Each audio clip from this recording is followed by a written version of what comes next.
নমস্কার, নক্ষত্রের খোঁজে চ্যানেলে সবাইকে জানাই স্বাগতম। আমি বাদশা মুখার্জি, অ্যাস্ট্রোলজার অ্যান্ড বাস্তুশাস্ত্রবিদ। আজকে যে প্রসঙ্গটা সেটা খুব কমন একটা কতগুলো সমস্যা আমার কাছে রোজ রোজ এই কমন সমস্যাগুলো আমার কাছে আসে। প্রতিদিনই মানুষ এসে আমার কাছে প্রশ্ন করে, দাদা আমি তো প্রচুর পরিশ্রম করছি, সেটা কাজের ভিত্তিতে, মানে যেখানে কর্মক্ষেত্র সেখানে, বাড়িতে আমি প্রচুর পরিশ্রম করছি, কিন্তু তাতেও আমার নাম কিন্তু আমার হচ্ছে না, আমার ফেম হচ্ছে না। এটা একটা কমন সমস্যা, প্রত্যেকে এসে আমাকে এই কমপ্লেনটা বলে। দ্বিতীয় কমপ্লেন কি করে, তারা এসে আমাকে প্রায় বলেন যে দাদা বিয়ে হয়ে গেল অনেক দিন, কিন্তু আমাদের কোনো বেবি হচ্ছে না বা আসেনি। এটাও একটা কমন প্রবলেম। প্রায় আমার কাছে প্রায় এই কথাটা আমি প্রায় দিন শুনি প্রচুর মানুষের কাছ থেকে। আবার আরেকটা 3 নম্বর কমন প্রবলেমটা, সেটা হচ্ছে যেসব জাতক জাতিকার সন্তান আছেন, মানে হয়েছে, কিন্তু তাদের সমস্যা কি, তাদের বেবি হওয়ার পর নানা রকম কষ্ট। কি কষ্ট? অর্থ সমস্যায় পড়েছেন, কাজে অবনতি, দুশ্চিন্তা, বাড়ির পরিবেশ, পরিবারে অশান্তি। এই তিনটে বিষয় আমি ভাবলাম যে না, এই 3টে বিষয় নিয়ে আমার একটু আলোচনা করা দরকার। কারণ এরকম প্রবলেমে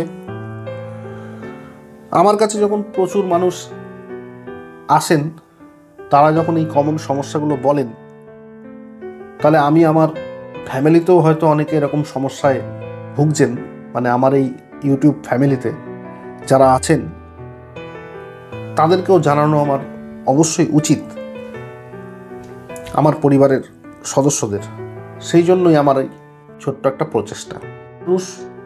কারুর সমস্যায় থাকুক বা কেউ খারাপ থাকুক, এটা আমি কখনোই চাই না, বা কেউই চায় না। সবাই ভালো থাকুক, এটাই সবাই চায়। কিন্তু একটা জিনিস কি, এটা তো সত্যি, মানুষ কিন্তু যখন প্রবলেমে পড়ে বা খারাপ থাকে, তখনই কিন্তু একজন অ্যাস্ট্রোলজারের সান্নিধ্যে আসেন বা অ্যাস্ট্রোলজারের খোঁজ করেন। তো যখন এই প্রবলেমগুলো শুনি খুব কষ্ট হয়, কারণ মানুষের যেন এরকম কষ্ট দুঃখ না থাকে, এটাই আমি চাই। কিন্তু এরকম প্রবলেম আমি প্রায় দেখি, প্রতিদিনই। এবং প্রচুর জন আমাকে এসে এটাও বলেছেন যে দাদা আমরা 7 বছর 8 বছর 9 বছর বিয়ে হয়ে গেছে, আমরা প্রচুর জায়গা করে ফেলেছি, প্রচুর ডাক্তার দেখিয়ে ফেলেছি, প্রচুর কবিরাজ দেখিয়ে ফেলেছি, প্রচুর অ্যাস্ট্রোলজার দেখিয়ে ফেলেছি, কিন্তু কোনো ফল হয়নি।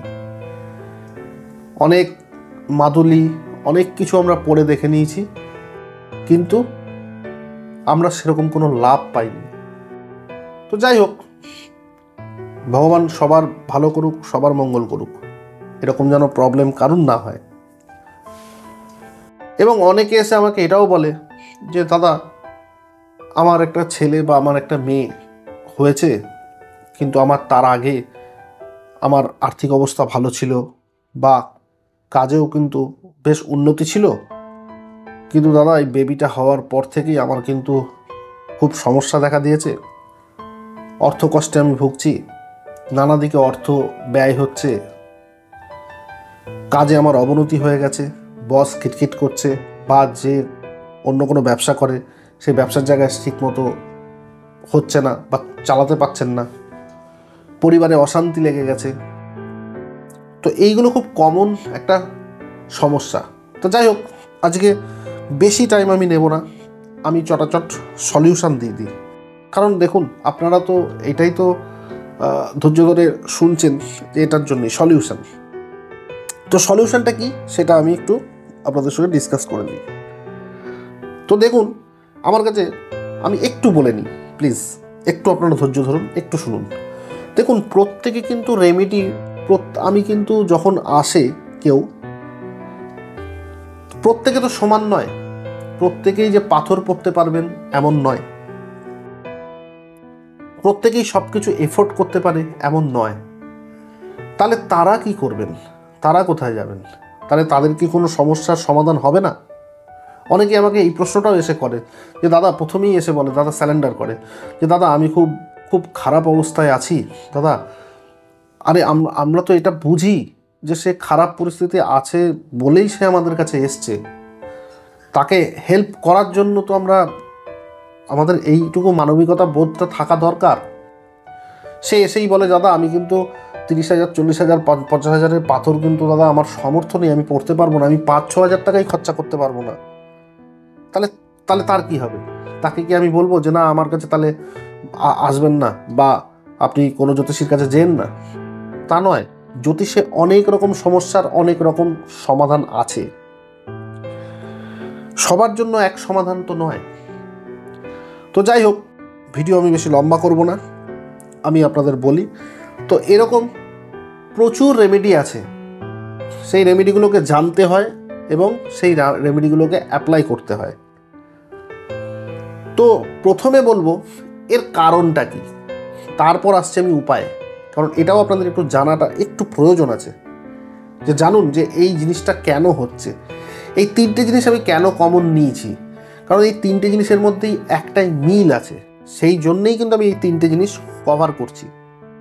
একটা জিনিসের জন্যেই এই প্রবলেমগুলো সৃষ্টি হয়, সেটা হচ্ছে আমাদের ছকে বা হাতে, যেটাই বলুন না কেন, যদি কেতু খারাপ থাকে, আপনাকে বুঝে নিতে হবে যে এই প্রবলেমগুলো যখনই আপনার আছে, তার মানে আপনার কেতুর কোনো ডিস্টার্ব আছে। কিসের ডিস্টার্ব? কেতু। প্রচুর পরিশ্রম করছেন, নাম হচ্ছে না, ফেম হচ্ছে না, সাকসেস হচ্ছে না। তাহলে সব অ্যাস্ট্রোলজার আপনাকে কি বলবে? আপনার রবি ডাউন হয়ে গেছে, আপনার রবি খারাপ হয়ে গেছে। রবি ফেম দেয়, রবি নাম দেয়। দেখুন, আমি কোনো অ্যাস্ট্রোলজারকে ছোট করছি না, আমি একজন খুব ক্ষুদ্র বলেই আমি মনে করি। কারণ এটা একটা মহাসমুদ্র, এর প্রচুর ডেপথ। যে যা বলছে, যে যা করছে করুক, আমার তাতে কোনো অসুবিধা নেই। যে যেমনভাবে এটাকে দেখছে সে তেমনভাবে রেমেডি করছে, কিন্তু তাতেও কাজ হচ্ছে না। কারণ সঠিক জিনিস না জানলে সঠিক কাজ হবে না। এরকমও আমার কাছে অনেকজন এসে আমাকে প্রশ্ন করে, দাদা হবে যে কোনটা প্রবলেমের জন্যে আমার এটা হচ্ছে। এই প্রবলেমটা ধরতে পারলে তবে তার কিওরটাও আছে। দেখুন, আমি ছোট্ট করে বলি, যে ডাক্তারবাবু রোগটাকে ঠিক নির্ণয় করতে পারে না, তার ট্রিটমেন্টটা দিলেই কিন্তু সে সুস্থ হয়ে যায় এবং সে বলে যে বাহ, ডাক্তারবাবুটা দারুণ ডাক্তারবাবু, খুব ভালো ডাক্তারবাবু। কিন্তু অনেক ডাক্তারবাবু আছেন, বা আমাদের মধ্যেও অনেকে আছেন, অনেক সময় আইডেন্টিফাই করতেই পারেন না তারা, যেটা কি হয়েছে বা কি প্রবলেমটা কি। প্রবলেমটাকে আগে বুঝতেই হবে, প্রবলেমটাকে খুঁজে বার করতেই হবে, তবেই তার সলিউশন দিলে তবেই সেটা ঠিক হবে, নইলে কোনো দিন ঠিক হবে না। ধরুন আজকে আপনার কেতু খারাপ, কেতু প্রবলেমেটিক হয়ে গেছে, সেই জন্য কিন্তু এই প্রবলেমগুলো আসছে। তো কেউ যদি বলে না আপনার রবির জন্য এটা হচ্ছে, কেউ বলবে আপনার বাচ্চা হচ্ছে না, আপনার পঞ্চম স্থান ভালো না, আপনার পঞ্চম স্থানে প্রবলেম আছে, পঞ্চম পতি খারাপ হয়ে গেছে। হয় এরকম প্রচুর আছে, দেখে। তো তারা নানা রকম রেমেডি করলেও আপনাকে কিন্তু আপনার জিনিসটা ঠিক হবে না। তো যেটা বলছিলাম, অনেকে এসে আমাকে একটা জিনিস বলে, দাদা আমি 4-5টা জ্যোতিষীকে তো দেখালাম কিন্তু কোনো লাভ হয়নি, আমার আস্থা আস্তে আস্তে উঠে যাচ্ছে। দেখুন, একটা আমি কথা বলি, হ্যাঁ, ডাক্তারি শাস্ত্র দিয়েও বলছি, আবার অ্যাস্ট্রোলজি দিয়েও বলছি, দুটোকেই একসঙ্গে নিয়েই বলছি। দেখুন, একজন ডাক্তারবাবু হোক বা একজন অ্যাস্ট্রোলজার যে তিনি হোক, সে তিনি যেই হন না কেন, তার বিদ্যা কিন্তু কোনো জায়গায় ভুল হতে পারে বা আমারও কোনো ভুল হতে পারে। কিন্তু তার মানে এটা নয় বিদ্যা ভুল। ভালো করে এটা বুঝুন, এটা কিন্তু বোঝার খুব দরকার আছে। আমার কাছে অনেকে এসে কিন্তু এই কমপ্লেনটা আমাকে বলেন, বা অনেকে বলেন আমরা অ্যাস্ট্রোলজি বিশ্বাস করি না, বা আমরা এর ওপর থেকে আমাদের ফেথ উঠে গেছে। হ্যাঁ, সেটা কেন হয়েছে জানেন? সেটা হচ্ছে ওই যে বললাম যে ডাক্তারবাবু বা যে অ্যাস্ট্রোলজার বাবু রোগটাকে ধরতে পারবেন না, বা কজটা, কারণটা কি, কোথায় গলত, এইটা ধরতে না পারার জন্য তারা কি করছেন, ভুল দিকে ভুল ওষুধ বা ভুল রেমেডি হয়ে যাচ্ছে বলে তখন আপনাদের কি মনে হচ্ছে, না তাহলে ডাক্তারিটা ভালো না, তাহলে অ্যাস্ট্রোলজিটা ভালো না। ব্যাপারটাকে বুঝুন, অ্যাস্ট্রোলজিটা কিন্তু মিথ্যে নয়, অ্যাস্ট্রোলজিটা মিথ্যে নয়, চিকিৎসা বিদ্যাটাও কিন্তু মিথ্যে নয়, চিকিৎসা বিদ্যাটাও সত্যি, অ্যাস্ট্রোলজিটাও সত্যি। কিন্তু যিনি করছেন, মানে যে অ্যাস্ট্রোলজার আপনাকে রেমেডি দিচ্ছে, সেই যদি ঠিকমতো কজটা না পায়, তাহলে আপনাকে রেমেডি করলে আপনি কি সুস্থ হবেন? কখনোই না। সেই সমস্যা থেকে আপনি কিওর হতে পারবেন না। তো যাই হোক, এইগুলো আজকে আলোচ্য বিষয়, আপনাদের সঙ্গে একটু আলোচনা করলাম তাই। তো যাই হোক, আপনারা জেনে নিলেন যে কোন কারণে হয়। তো এবার আসবো রেমেডিতে। তো এর আগে আমি একটু কথা বলি, সেটা হচ্ছে আপনাদের যদি একটু উপকার হয়ে থাকে বা লাভ হয়ে থাকে বা ভালো লেগে থাকে এই ইনফরমেশনটা দেওয়ার জন্য, তাহলে অবশ্যই লাইক করতে কিন্তু ভুলবেন না, শেয়ার করতে ভুলবেন না। শেয়ার কিন্তু অবশ্যই আপনার বন্ধু বান্ধব ফ্যামিলির সঙ্গে অবশ্যই কিন্তু শেয়ার করবেন, কারণ তাদেরও জানার অধিকার আছে। এটাকে ছড়িয়ে দিন না ছড়িয়ে, সবাই জানুক। আমিও তো এই প্ল্যাটফর্মে কেন এইগুলো আমি নিয়ে আলোচনা করি, যাতে প্রচুর মানুষ জানতে পারে। আমার উদ্দেশ্যটাই এটা। আমি এই প্রবলেমগুলো রোজ দিন নিয়ে ফেস করছি, হ্যাঁ, সেই জন্যই আমি তুলে ধরছি, যে যাতে আরও মানুষ জানতে পারে, সবাই উপকৃত হতে পারে। আপনারাও করুন না এই কাজটা, আপনারা শুধু শেয়ার করুন, তাতেই খুব ভালো হবে। এবং যারা আমার ভিডিওটা নতুন দেখছেন, তাদেরকে একটাই রিকোয়েস্ট, যে সাবস্ক্রাইব করে বেল নোটিফিকেশানটাকে অল করে অবশ্যই রেখে দিন, যাতে সবার প্রথমে আমার ভিডিও আপনার কাছে পৌঁছে যায়, আপনিও এই ফ্যামিলির একটা সদস্য হয়ে যান। তো চলুন, এইবার অনেক কথা হয়ে গেছে, এইবার আমি রেমেডি বলে দিই। ঠিক আছে, মূল কথায় আসি।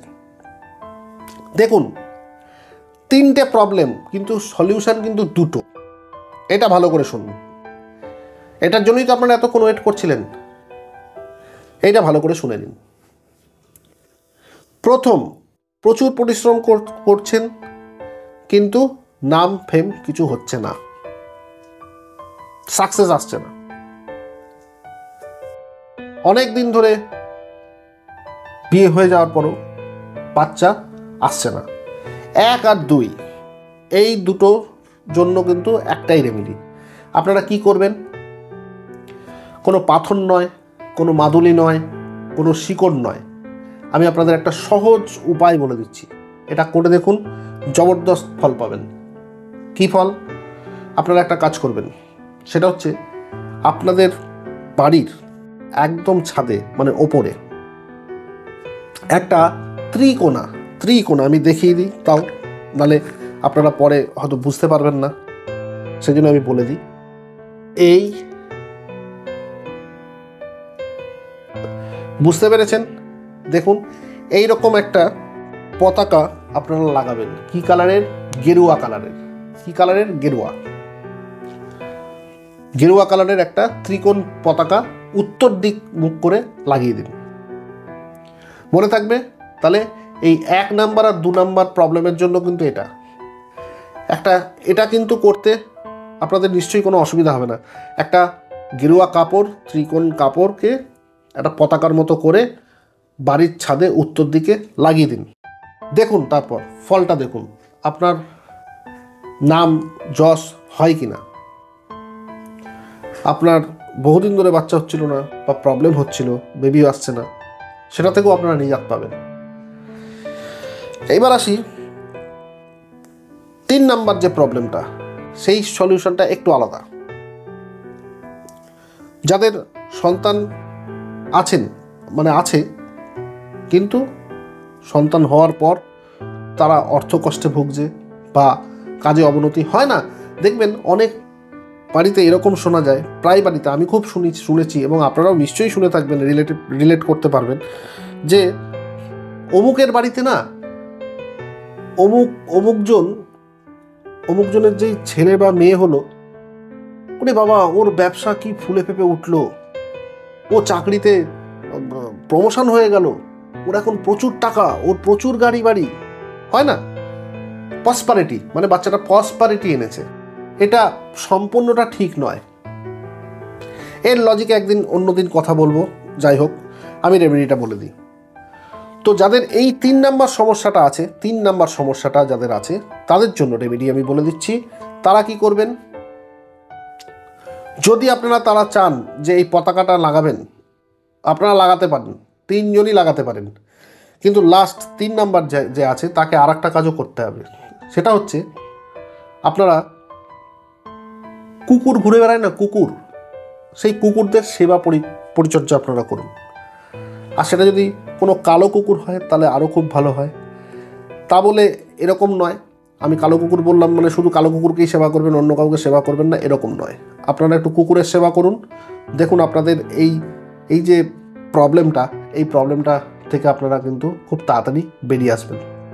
দেখুন আমাদের বৈদিক জ্যোতিষে এরকম ছোট ছোট অনেক টিপস বা অনেক জিনিস আছে যেগুলো করেও কিন্তু অনেক কিছু ভালো থাকা যায়। সবসময় কিন্তু যে পাথর লাগে, সবসময় যে গাছ লাগে, হ্যাঁ, বা সবসময় যে কোনো কিছু লাগে তা নয়। আমাদের এনভায়রনমেন্টের মধ্যেই অনেক কিছু আছে যেগুলো আমরা ছোটোখাটো জিনিস জানি না, যেগুলো করলেও কিন্তু অনেক উন্নতি হয়। সেগুলো আপনাদের সঙ্গে আরও অনেক কিছু শেয়ার করার আছে, শেয়ার করবও।